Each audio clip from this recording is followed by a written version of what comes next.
الحمد لله رب العالمين أشهد أن لا إله إلا الله وحده لا شريك له وأشهد أن سيدنا ومولانا محمدًا عبده ورسوله أما بعد فأعوذ بالله من الشيطان الرجيم بسم الله الرحمن الرحيم ولوطا إذ قال لقومه أتأتون الفاحشة وأنتم تبصرون أئنكم لتأتون الرجال شهوة من دون النساء بل أنتم قوم تجهلون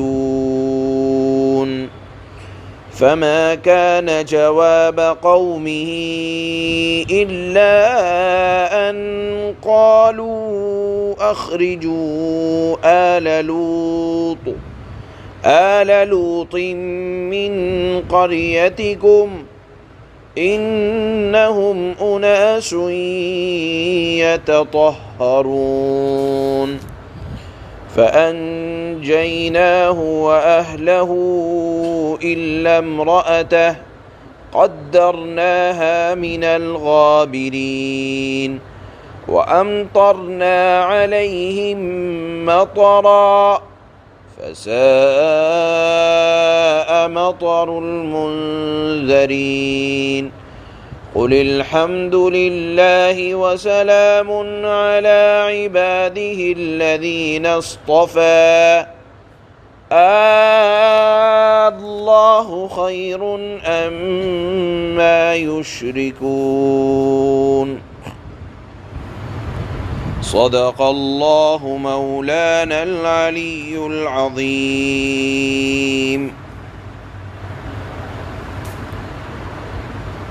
اس سے پہلے آیات میں اللہ نے حضرت سیدنا صالح علیہ السلام اور آپ کی قوم سمود کا ذکر فرمایا تھا، اور اللہ اپنے جھٹلانے والوں اور انکار کرنے والوں کے لیے عبرت حاصل کرنے کا سامان اللہ نے اس میں بیان فرمایا تھا۔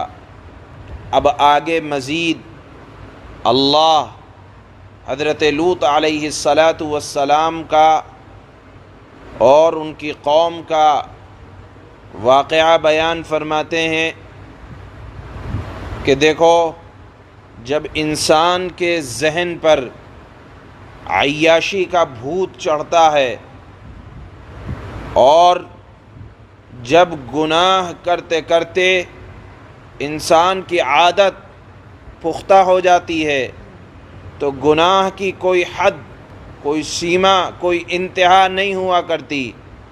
آدمی جب گناہ کرتے کرتے عیاش بن جاتا ہے تو اسے فطرت سمجھ میں نہیں آتی، آنکھوں پر ایسا موٹا پردہ پڑ جاتا ہے کہ محل اور بے محل سمجھ میں نہیں آتا۔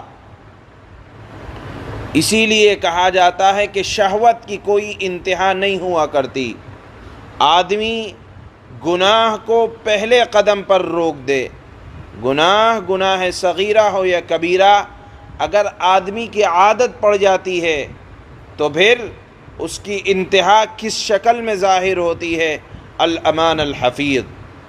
یہاں اللہ نے فرمایا کہ ہم نے لوط کو بھیجا تھا ان کی اپنی قوم کے پاس۔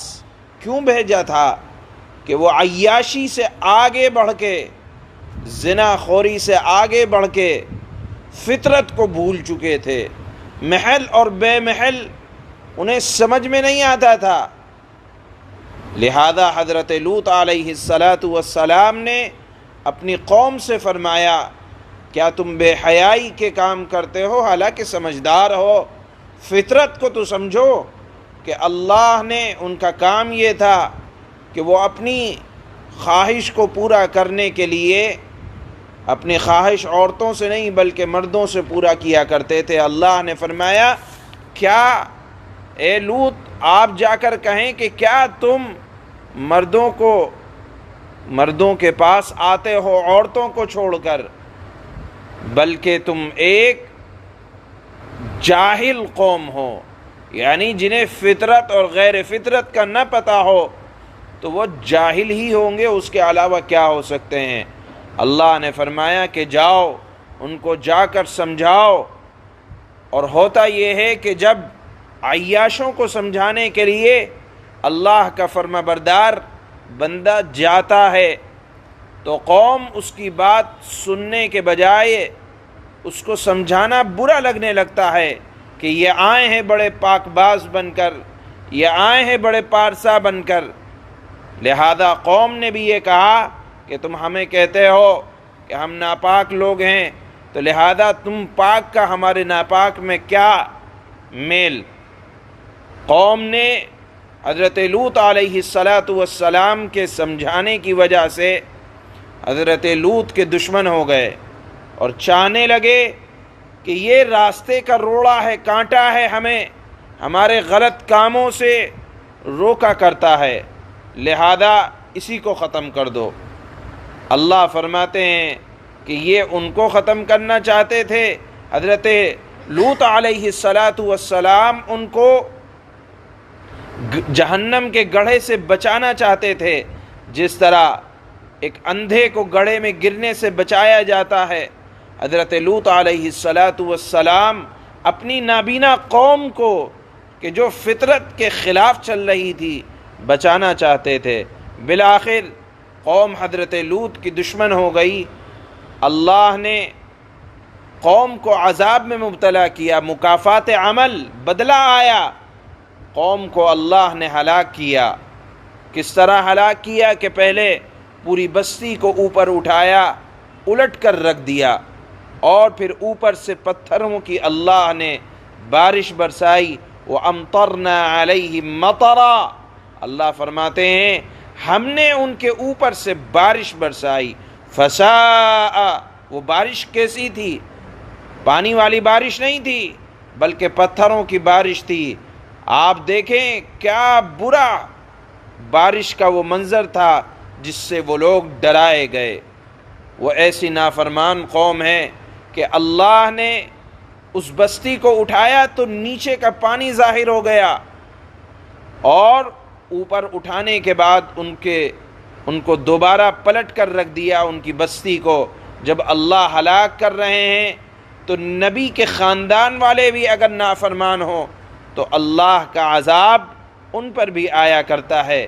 فرماتے ہیں اللہ کہ لوط کی بیوی قوم کے ساتھ تھی، یعنی قوم کے برے افعال میں شریک رہا کرتی تھی، لہذا ہم نے اس کو بھی ہلاک کیا۔ معلوم یہ ہوا کہ آدمی کو اپنا عمل بچانے والا ہوتا ہے، کسی سے رشتہ داری یا یہ کہا جائے کہ آپ خود گناہ کریں اور دوسرے کی رشتہ داری یا آپ کی رشتہ داری آپ کو بچا لے، ایسا نہیں ہو سکتا۔ اللہ نے فرمایا کہ دیکھو ہم نے قوم کے ساتھ لوط کی بیوی کو بھی ہلاک کر دیا، اس وجہ سے کہ وہ عذاب والی قوم کے اندر شامل تھی۔ اللہ فرماتے ہیں کہ اے نبی صلی اللہ علیہ وسلم، آپ کے سامنے، آپ کی امت کے سامنے ہم نے نافرمان قوموں کے حالات رکھ دیے، اب آپ اس سے عبرت حاصل کریں، اللہ کی اطاعت کریں اور کہیں قُلِ الْحَمْدُ لِلَّهِ وَسَلَامٌ عَلَىٰ عِبَادِهِ الَّذِينَ اصْطَفَىٰ، آپ کہتے رہیے کہ تمام تعریفیں اللہ ہی کے لیے سزاوار ہیں، اور اس کے ان بندوں پر سلام نازل ہو جن کو اللہ نے منتخب فرمایا ہے۔ پھر فرماتے تھے اللہ خیر اما یشرکون، اللہ نے فرمایا کیا اللہ بہتر ہے یا وہ چیزیں بہتر ہیں جن کو شریک ٹھہراتے ہیں۔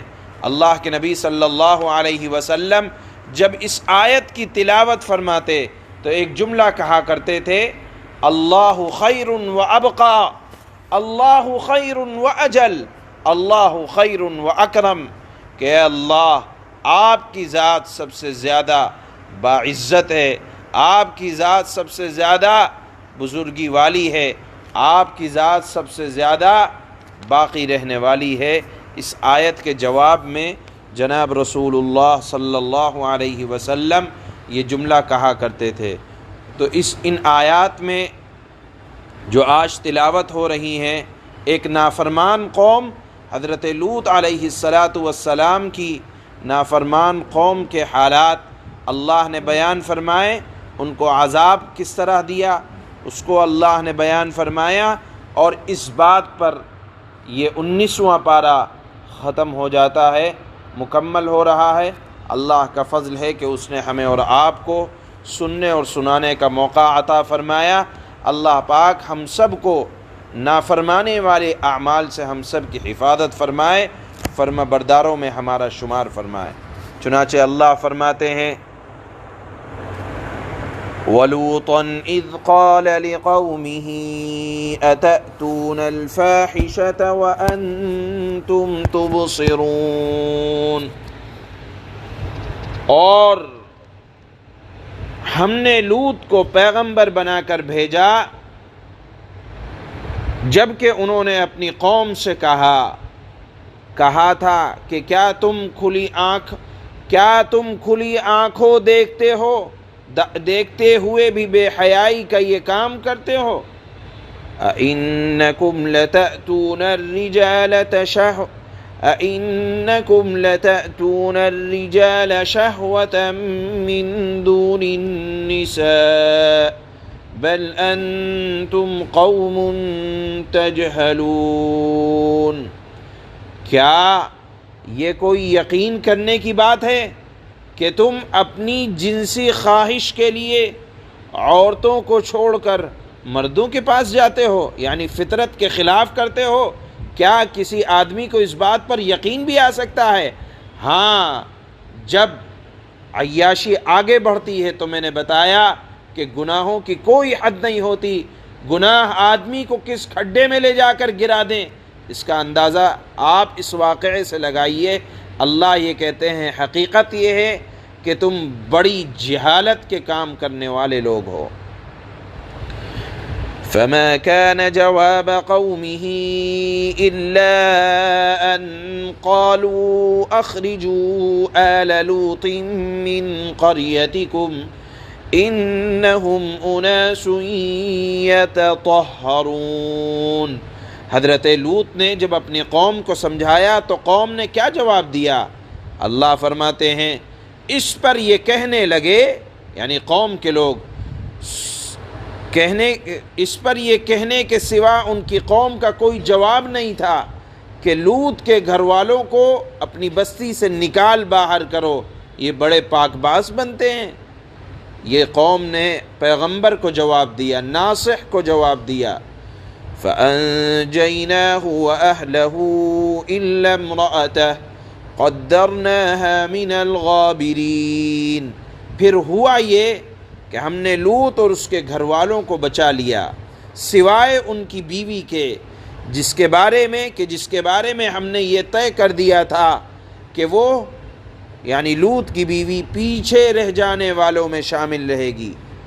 وَأَمْطَرْنَا عَلَيْهِمْ مَطَرًا فَسَاءَ مَطَرُ الْمُنذَرِينَ، اور ہم نے لوط کی قوم پر ایک زبردست بارش برسائی، چنانچہ بہت بری بارش تھی جو ان لوگوں پر برسی جنہیں پہلے سے خبردار کر دیا گیا تھا۔ قُلِ الْحَمْدُ لِلَّهِ وَسَلَامٌ عَلَى عِبَادِهِ الَّذِينَ اصْطَفَى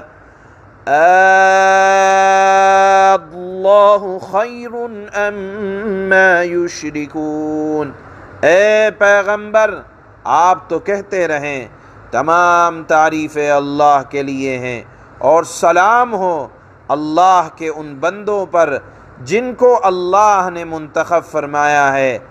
بتاؤ کیا اللہ بہتر ہے یا وہ جن کو ان لوگوں نے اللہ کی خدائی میں شریک بنا رکھا ہے۔ جب اللہ کے نبی اس آیت پر پہنچتے تو کہتے اللہ خیر و ابقا، یقیناً اللہ ہی بہتر ہے، اللہ خیر و اجل، اللہ ہی بزرگی والے ہیں، اللہ خیر و اکرم، اللہ ہی سب سے زیادہ باعزت ہیں۔ سبحان اللہ و بحمدہ، سبحانک اللہم و بحمدک۔